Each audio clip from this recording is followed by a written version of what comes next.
Have you noticed how the same kind of hurt keeps circling back to bite you? Different people, different places, yet always the same sting. It feels like bad luck, or like the universe has singled you out. But that's not it. It's a pattern. Carl Jung saw this long before psychology had words like trauma cycle. He understood that the wound doesn't just lie dormant.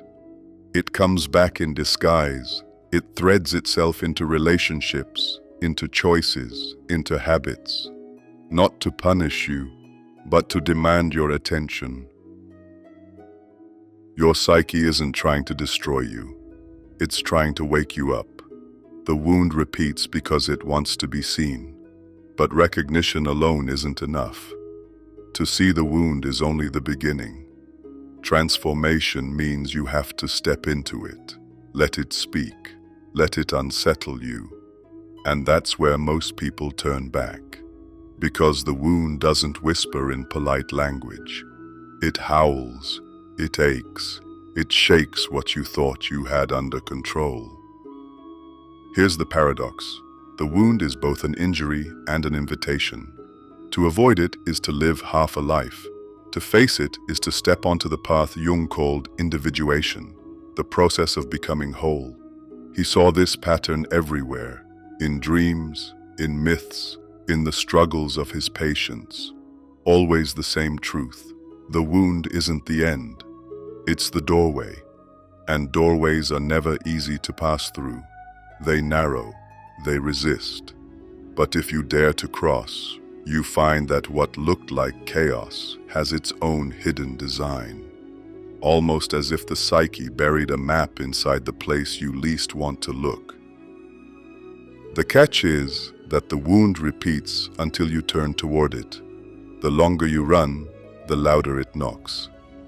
The more you distract yourself, the more it leaks sideways, into relationships, into self-sabotage, into symptoms you can't explain. Jung didn't see this as punishment, but as persistence. The psyche will keep calling you until you finally answer. The repetition is relentless because the psyche itself is unyielding in its drive toward wholeness. What you reject doesn't disappear. It slips into shadow, and the shadow waits, pressing at the edges of your life until you acknowledge it. Only then does the wound begin to reveal its true nature, and if you have the courage to stay with it, it also begins to reveal its origin. This turning toward the wound instead of running away from it is not a single act. It's more like an apprenticeship in the work of inner alchemy. The wound tests your patience. Sometimes it recedes, then comes back sharper. It moves in rhythms, deepening the lesson, circling the same ground, but from a higher vantage. Healing isn't a straight line. It spirals. One wound fades into the background, only for another to step forward and take center stage. And trusting yourself takes time. You may see the pattern clearly, why you choose unavailable partners, why you sabotage your own work. You might have that insight today and still repeat the same cycle tomorrow. There's a voice that will jump in right about now and tell you that's failure, but it's not. It's simply proof of how deeply the wound has woven itself into your identity. Think of it like language learned in childhood. Your brain wired itself around certain associations. Some things paired together, others pushed apart. To change the wound pattern isn't just to learn a new vocabulary. It's to rewrite those deep pairings and oppositions. That takes time, and it's supposed to take time. As Jung said, there is no coming to consciousness without pain. The task isn't speed, it's depth. The wounds we carry have their own language as well. They speak in sensation, image, and behavior patterns. A heaviness in the chest every time criticism lands. The freeze when you know you should speak but can't. The recurring dream of drowning. Each of these is the unconscious insisting, pay attention. But the intellect alone can't decode this language. You have to listen with your whole being. That's why Jung's method of active imagination was so radical. It gave the wound a voice, without forcing it to speak in reason's orderly terms. Modern psychology is still catching up to what ancient traditions already knew. Indigenous cultures created rituals for grief, for rage, for fear. They understood that healing happens by turning toward pain, not running from it. Modern culture, by contrast, worships the quick fix, the positive slogan, the tidy resolution. But Jung knew what they knew. If you don't feel it, you don't free it. The wound keeps knocking until you open the door. And here's another paradox. The more you try to get rid of the wound, the stronger it becomes. Resistance feeds it.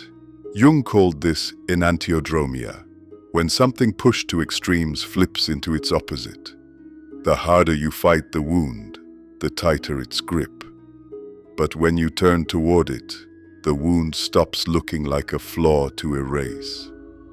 It begins to reveal itself as a messenger, and messengers aren't meant to be destroyed.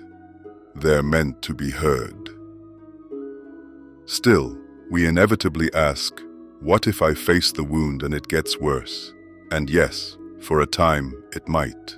Like eyes straining against sudden light, the wounded parts of you can feel overwhelmed. That's why pacing matters. Jung sometimes paused analysis for weeks, giving the psyche room to breathe. Forcing the process risks re-traumatization. Respecting the rhythm allows integration to unfold naturally. He said, "A man who has not passed through the inferno of his passions has never overcome them. The fire cannot be skipped, but it doesn't have to consume you all at once." There's another layer to this as well, the collective wound. Jung spoke of the collective unconscious, the psychic inheritance we all share. Some wounds aren't only personal, they're cultural.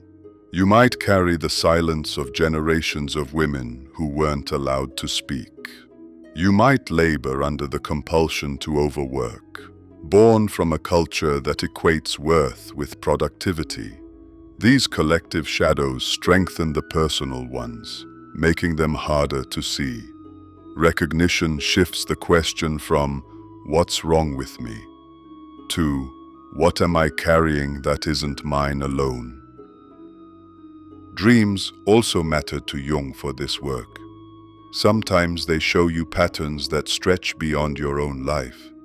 Jung saw archetypes, universal images, rise in dreams to speak of humanity's shared struggles. You might dream of being chased by soldiers, even though you've never seen war. That image may carry the fear of ancestors who did. Working with these dreams helps you untangle what belongs to you from what you've inherited. And when you do, you lighten the burden for those who come after you. This points to a quiet dignity in this work. Healing is never only for you. It reaches backward and forward through time.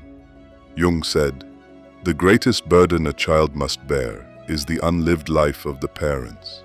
To face your wound is to give a gift to yourself, and at the same time, to perform an act of generational repair." And something else happens as well.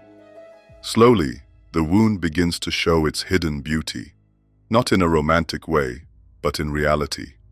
The same sensitivity that once overwhelmed you becomes empathy.